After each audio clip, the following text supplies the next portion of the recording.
Okay, so pretty much we are here to discuss how our lesson went last Thursday.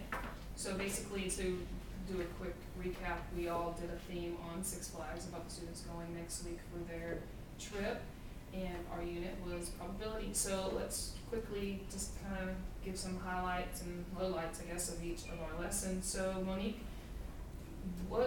why did you develop the lesson plan the way you did? What did you hope to achieve from this lesson plan? And also, how often did you expect or anticipate responses from the group when you taught? Did the group respond as expected, or were there any unexpected responses? Well, I developed my lesson to be more so mainly a group activity so that the students will be engaged in the lesson. Is a different way, a different approach that the other students could see as well. With the lesson, I hope to achieve the knowledge of how to build tree diagrams. The day previous, we were supposed to talk about tree diagrams and how to construct them, but on day 2 with mine, I wanted to actually construct the tree diagram. This is why we do what, this is how we do it. With the unanticipated responses, I did receive those, which was, replacing using the different rides more than once. So I quickly corrected that. And then also, one of the other unexpected responses was that one of the students was, they were like using the same ride over and over again. So it kind of threw me off. Well, we kind of regrouped, and at the end they got it. It was cool. So that's what worked well. So it was a good lesson though. So Steve, how did you engage the students in your activity? Well, in my activity, I allow the students to participate in a coin flip scenario, and I asked them to report the outcomes, and then we combined the outcomes and we analyzed the data to see if it matched what the calculation should predict. So I wanted to see if was there anything different or the same that you have done looking back on it? I think in the experiment I would be more careful about collecting the data because I relied on the students to report the data, so it wasn't really organized perfectly because it was missing one outcome, so I think one of the groups failed to report one of the outcomes. So maybe I would do that like at the front of the classroom as like a whole classroom activity instead of breaking up into groups. All right. So Ashley, how do you think the lesson went, and what was the most effective part? I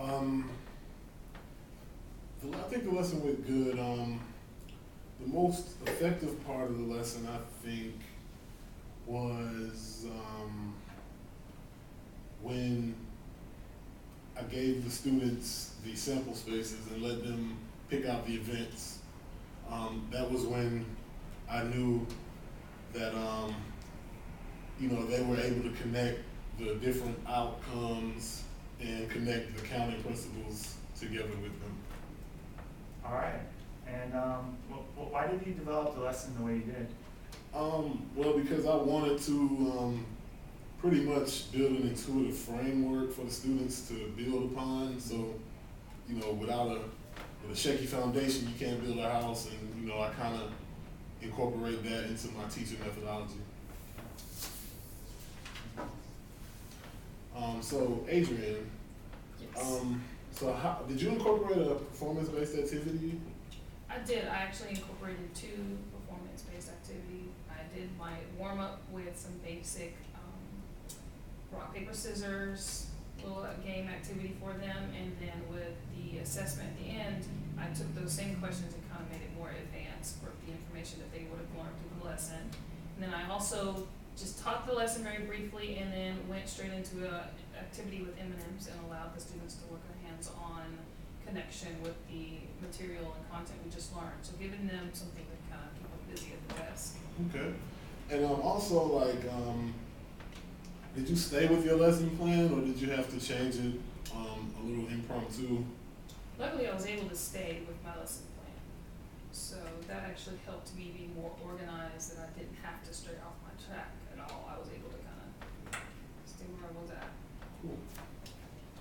Alright. So, does anybody want to add any additional takeaways or something that we might all can improve on, or something about we all liked that we did, or just briefly about each other, a negative and a positive?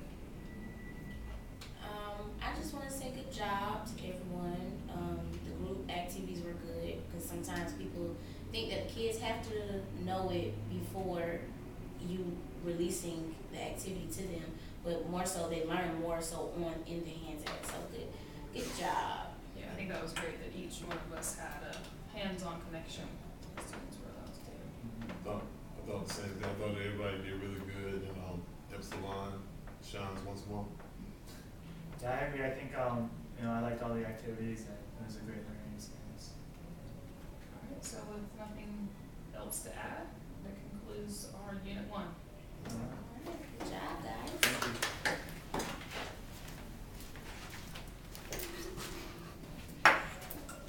Yes, it didn't cut off. It didn't cut off. Thank the Lord. We'll turn it